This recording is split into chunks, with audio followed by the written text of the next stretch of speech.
Comment créer une entreprise de plomberie? Bonjour à tous et bienvenue sur la chaîne Juris Business. Aujourd'hui, on va parler de la création d'une entreprise de plomberie.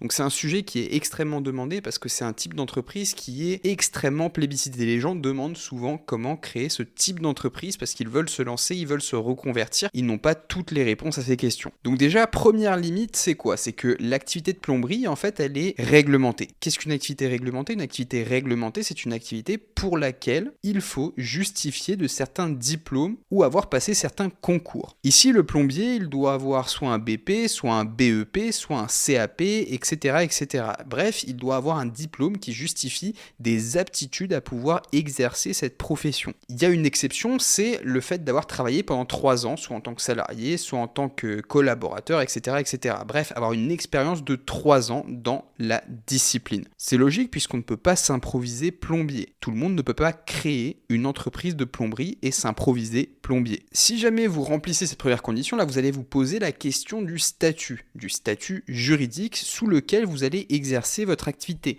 Et là, pour le coup, vous avez plusieurs possibilités. Soit vous entreprenez seul, et là, dans ce cas de figure, vous avez l'entreprise individuelle et notamment le régime de la micro-entreprise qui est complètement gratuit et qui vous permet de vous lancer. Évidemment, il y a des avantages et des inconvénients. Les avantages, c'est la facilité en termes de comptabilité, la rapidité de création, le fait que si vous voulez tester l'activité, vous allez payer un pourcentage de cotisation sociale sur votre chiffre d'affaires, donc ça ne vous met pas vraiment en danger. Mais évidemment, il y a des inconvénients à côté, et c'est surtout le fait que de manière générale, les entreprises de plomberie, il y a plusieurs associés. Donc là, pour le coup, vous ne pouvez pas accueillir d'autres associés dans votre micro-entreprise, puisque ce n'est pas une société. Vous êtes entrepreneur en nom propre. Et l'autre problématique également, c'est qu'on ne va pas pouvoir déduire de charges. Mais l'histoire de la fiscalité, etc., c'est une autre histoire. Ça, je vous invite vraiment à regarder mes autres vidéos sur le sujet qui sont relativement complètes en la matière. Quoi qu'il en soit, je dois tout de même attirer votre attention sur un point qui est relativement récent en droit.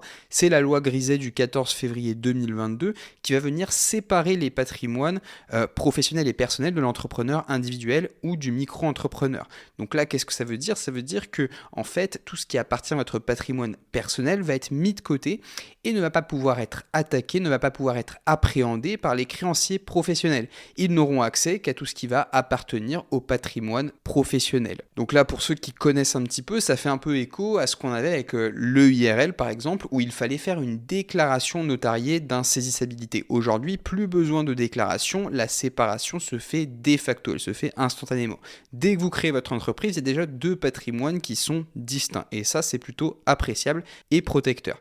Quoi qu'il en soit, n'oubliez pas non plus que depuis la loi Macron, il me semble que c'était 2015, il y a une protection de la résidence principale. Donc votre résidence principale est protégée. Attention, si vous créez votre entreprise individuelle sur le site de l'INPI, on vous demande si vous voulez bénéficier ou non de cette protection. Ne cliquez pas sur ne pas bénéficier de la protection. C'est logique, ça va de soi. Ensuite, autre possibilité pour créer votre entreprise de plomberie, c'est la société. Et là, sur la société, on a plusieurs possibilités. Mais globalement, si on parle de la société, l'avantage c'est quoi? C'est qu'on peut s'associer, on va pouvoir régir par des statuts les relations entre les différents associés, on va pouvoir donner 51% à l'un, 49% à l'autre, bref, on va pouvoir vraiment articuler un petit peu la hiérarchie dans la société via des statuts. On va pouvoir aussi utiliser des clauses qui vont protéger les associés fondateurs par exemple.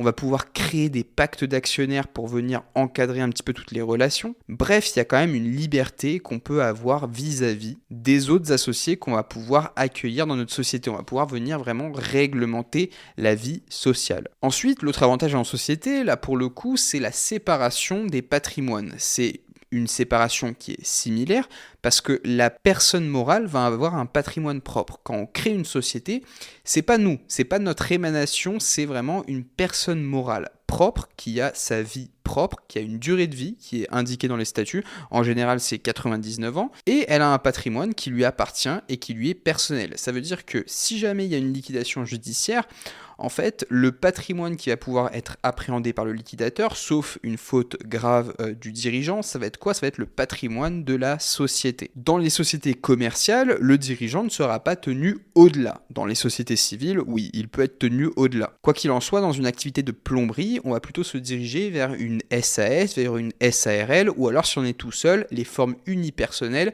les EURL ou les SASU. Beaucoup d'entreprises de plomberie se dirigent vers la SAS pour sa grande liberté, parce qu'au niveau des statuts, on est quand même beaucoup plus libre et au niveau des relations entre les associés. C'est quand même une société qui est assez ouverte, mais de toute façon, le choix de la société ou alors de l'entreprise individuelle dépend vraiment de votre situation. Et ça, il n'y a vraiment qu'un conseil personnalisé qui peut vous aiguiller sur ces points-là. Vous pouvez simplement vous renseigner sur les différentes formes sociales et vous dire, bah écoutez, le plus intéressant, c'est celle-là pour moi ou alors celle-là. Bon, quoi qu'il en soit, sur notre entreprise de plomberie, dans tous les cas, il va falloir s'assurer. Comme on va intervenir chez des clients, il faut quand même une assurance, ou plutôt des assurances. On a premièrement l'assurance responsabilité civile professionnelle qui va nous permettre d'être assuré en cas de dommages matériels ou immatériels. Par exemple, je sais pas, moi, vous êtes en train d'intervenir sur une tuyauterie, vous pétez l'évier. Là, pour le coup, c'est votre assurance RC Pro qui va on va dire, réparer votre dommage. Et ensuite, on a l'assurance décennale, qui est une assurance obligatoire, encore une fois, qui va couvrir les malfaçons qui auraient pu être faites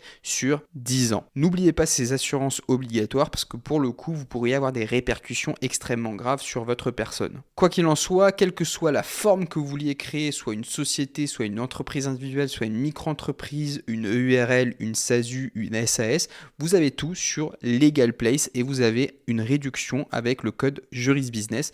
Vous pouvez créer toutes les formes de société, vous pouvez même avoir de la comptabilité avec Legal Place. Ils vont vous aider sur absolument toutes les démarches et c'est quand même quelque chose qui vous simplifie grandement la vie. C'est tout pour cette vidéo, j'espère qu'elle vous a plu, que vous aurez appris des choses. Si c'est le cas, n'oubliez pas de vous abonner, de mettre un pouce bleu et moi je vous retrouve sur les prochaines vidéos.